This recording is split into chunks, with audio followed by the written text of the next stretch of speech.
I'm Matt Collins. I'd like to welcome you to Bob Weber Auto Mart on Douglas Avenue here in Racine, across from Douglas Park. We specialize in 1-year-old, low mileage, almost new cars. And if you'd like to stop by and see them, or see them on our website, bobweberautomart.com, we could save you between $5,000 and $10,000 on your next almost new car purchase.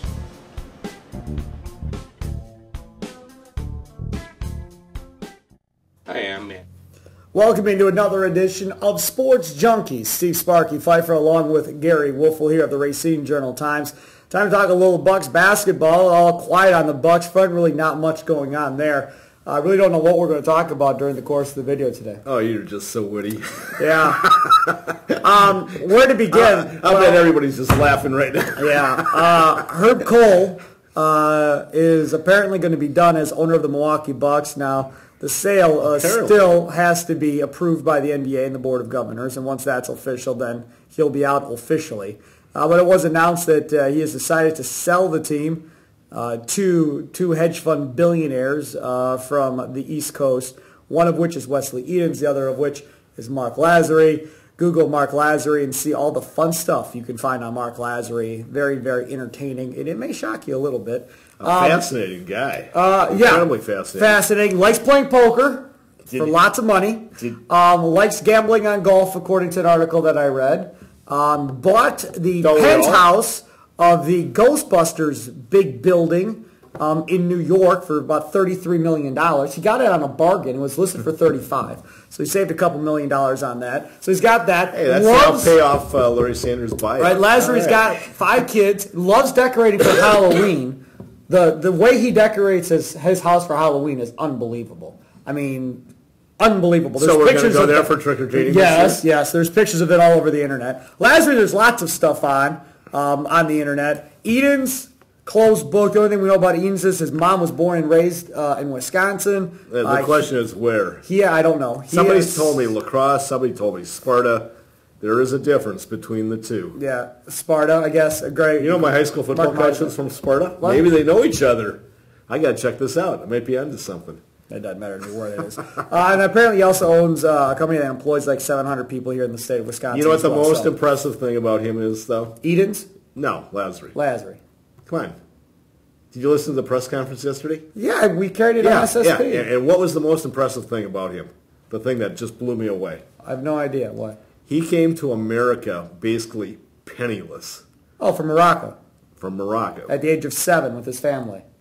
Penniless. And the guy today is a billionaire. And if you would have saw the I thought you meant the most impressive thing was his ties to the Russian mob, possibly in a poker ring. No, I'm thinking like... That's one of the things you'll see on Google. When and if you saw his exuberance at the press conference about only in America, you know, it's like, okay, you thought, you know, a lot of guys would stage that. He was so sincere. Okay, there's 2 things here. Number 1, I love how you fall in love with Lazary of the 2 of them.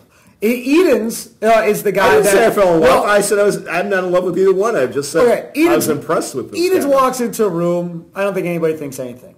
Lazary walks into the room. You can look at Lazary and see money oozing out of his pores. Seriously, he's one of those guys that walks into a room and everybody in the room goes, "Ooh, he's worth a lot." I don't know who he is, but he's worth a lot of money.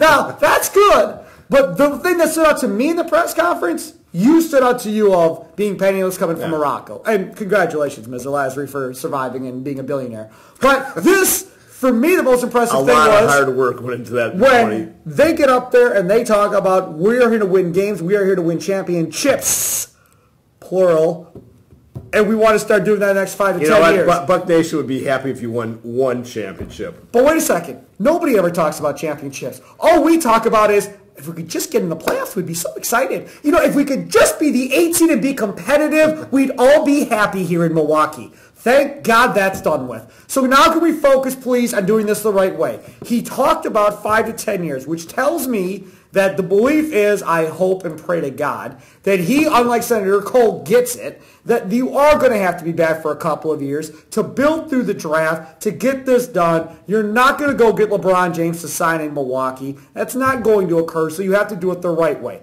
They're both basketball guys, apparently not very good. You've seen them shoot around. Both basketball guys, both super competitive, they say. Well, and if you're in hedge funding, you better be super competitive. competitive. Okay. That is a cutthroat business. So these are all positives. Yeah. Now the question is, who gets to stay and who gets to leave from the Bucks organization when these two new guys officially take over the business? Okay, here's a list of people that are staying. Here's a list of people that are going. Okay. Put everybody over here. That are going. Yeah. Oh, yeah. Yeah. So you think they come in with their own guys and put all their own guys into place? Barring a miracle, they'll house clean. I mean, unless they're totally different. But, I mean, when you have a major transaction like that, you want your own guys. If you put in $550 million and you were starting a radio station, I guarantee you would bring in guys that you know and trust. Sure. You know, you wouldn't walk in and just say, oh, yeah, you guys are all staying. Great job. Right. Your ratings are horrendous, but we love you, so we're going to keep I know who I house clean at the Bucks immediately upon taking over. That I already have that list. That list I know. Yeah. I can write that list down for you right now who'd be gone. But on the other side of the thing, as far as who I'd keep, I love Dan Smichek, head of public relations. Oh, yeah, absolutely. I'm keeping him. We're in the corner that we're on the same page here. And announcers, there's no need to touch announcers either. If McLaughlin wants to come back and he's good for doing it again, I'm fine with that. I'm fine with Ted Davis as play-by-play guy. That's because he's your buddies. Of course you're sure. Yeah, but I'm saying if you're the new owners and you come in and you want a fresh face, you might want to clean everything out. Well, we'll see. Yeah, I'm not advocating that, but I'm just saying if I'm the owner, I'm looking from top to bottom in the organization on what has to be done. Sure. To improve the image, the brand of the Milwaukee Bucks. Right. And we had people calling into the post-game show last night after the last game of the season. We had a couple of different people saying that they want to change the colors and the logo of this team. Yeah. Several people said that they want to go to the New Orleans Saints colors. They want to go to more of a brownish, blackish, and gold look, more of a classy feel. To that of a buck, I guess, the color of a buck, I guess, a little bit more, and get rid of the green. I'll tell you what, on a list of priorities, that's probably number 100. There are so many more important things to do right now. Well, when you talk about branding, though, Gary, that's part of the branding and getting your own image. You know what I would do? I would get a new floor. If you're going down that road, they just spent all that money exactly. on the floor. But you know what? It's very bland, in my opinion. You walk out there, and it's like ho hum. There's nothing that. You walk out there and oh my God, that is really, really stunning, Well, they wasted a lot of money then, if that's your opinion. But I mean, again, in the big picture, when you're paying $550 million, what do you think basketball court? I'm going to tell you right now, if I'm them, I could care less about the Bradley Center. I could care less about the floor. I'm concerned about, I have to get a stadium. And as far as the new logo, the new uniforms, the new colors, all that, sure. I'm not worried about that either until I get into the new arena. That comes when we move into the new arena. When the year we move into the new arena, that's when I'm going to unveil the new logo. That's when I'm going to unveil the new colors. That's officially when the new era is going to start. This next 5-year time frame here is going to be a transition period, I think. They won't go 5 years, trust me. 5 years of transition between how we are versus how we're going to be in that new stadium. Because, again, you probably aren't going to be a playoff team next year, or at least you shouldn't be a playoff team next year.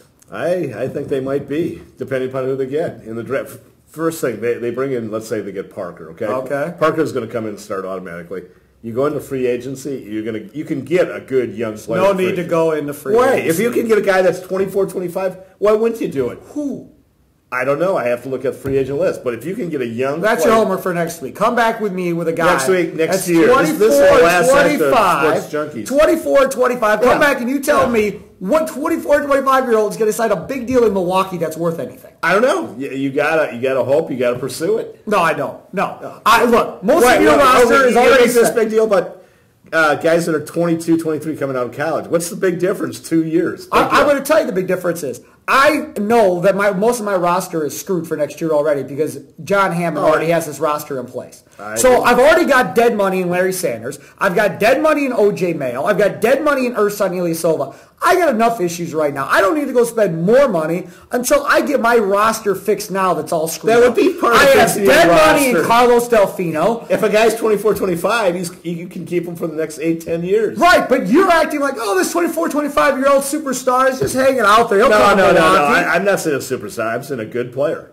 I'm not saying you're going to get Again, I want to hear who this person is. No, I'm just saying theoretically. I don't know. I have to look at it. Yeah. But if you can get Parker and another good player, and you add it to the mix with Henson. If he's here next year. Yeah, and Brandon Knight. If he's here next year. I think you got a very, very... That's the other thing. You know? With a new general manager, if John Hammond is gone, who knows how they view this roster? Correct. Who knows that they view Brandon Knight as a point guard of the future? Who knows that they view John Henson as a guy to build around at power forward? And God only knows what they're going to think of Larry Sanders when they get in here and what's going to be done with Larry Sanders. The most important development in the offseason, in my mind, is what happens to Larry Sanders. To me, that is priority number one. Priority number one is winning the damn draft lottery on May 20th. That's priority number one. They have no control over that. I'm saying they have control over what they can do with Larry Sanders. No, they don't. Yeah, absolutely. They're screwed with Larry Sanders. What can they do? They can't fix his image. You're not going to get anything for him on the trade market at $11 million a year, so what are you going to do? You'll get rid of him at some point. For what? I really don't care. They have to get rid of him. It's plain and simple. I've talked to too many people. They cannot go forward, especially with this new regime, or they're going to have more headaches going forward, and people are going to say, same old Bucks. Well, we're going to find out. One way or the other, they got to resolve that issue big time. I'll say he's still on this roster now. I'll bet you he isn't. All right, we'll find out. For a Cupie burger. We'll see how this works out at the end of the day. The Bucks going forward, will John Hammond and will Larry Drew be a part of this organization at the start of next year, in your opinion? No. You say no. He is Gery Woelfel. What are you saying? I say yes. You say both of them are going to be back? Yes. That's going to go over real well with Buck Nation. I say yes, and that's just from what I would do. I'd keep both of them for one more year. But but what are you saying will happen? That was your question. I don't know. I don't know these new guys. Well, so I'm going to say that they're both back for one more year. Okay. Because I just think it's a huge gamble to come in, fire Hammond, fire everybody that's Why is it a huge gamble to fire either one of those? What have either one of them Unless these guys have a personal relationship, like they're buds, like you and I are, with the new general manager, and they trust him to that extent, okay? Then you've already got a group of people here that have been pursuing this all year, put all the legwork in. Hammond has a good track record. You and I could pick the first four. At the very least, they're going to have the first pick. There are 4 guys in the draft. Whoever falls to you at 4, you pick. Hammond has a good track record of drafting, in my opinion, to this point. It's solid. His issue's not been drafting. So that's fine. Larry Drew has had a disaster of a year. Fine, come back next year. Because, again, I don't expect them to compete next year. But you had 15 wins this year. And you and I have been both critical of Larry Drew not playing John Henson. Absolutely. How is that going to change next year? Do you know what's funny to me? We were critical of Scott Skiles not playing John Henson. And now we're critical of Larry Drew not playing John Henson. I wonder maybe if the problem's John Henson. Just saying, this is 2 different coaching staffs with 2 different evaluations of the same player, and this kid cannot get on the floor. This is 2 different coaching staffs. So now you're 180. So now you're saying don't play him then, huh? No, what I'm saying is, you're saying blame Larry Drew. What I'm telling you is there's got to be a reason why 2 different coaching staffs aren't playing this guy. I really don't care. He was a high draft choice. He's got a big upside yet. You should have played him major minutes all season. There has to be a reason. They had, and the only reason I can think of is they're going to trade him.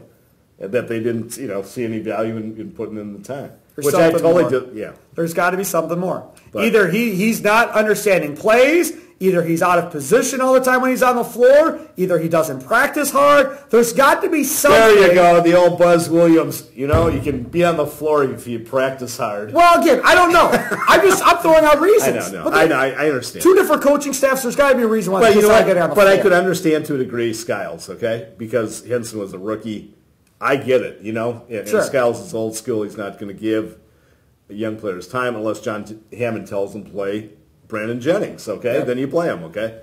But this year there was no reason not to play that kid. Every time he played 25 minutes or so, he put up good, solid numbers. The same thing you've said about Ersan Ilyasova his whole career. I'm not saying John Henson's going to be a superstar, but I think he's going to be a very good player. Fair enough. I like John Henson too. Yeah. I'm done defending John Henson if him getting on the floor. Well, 2 different coaching staffs.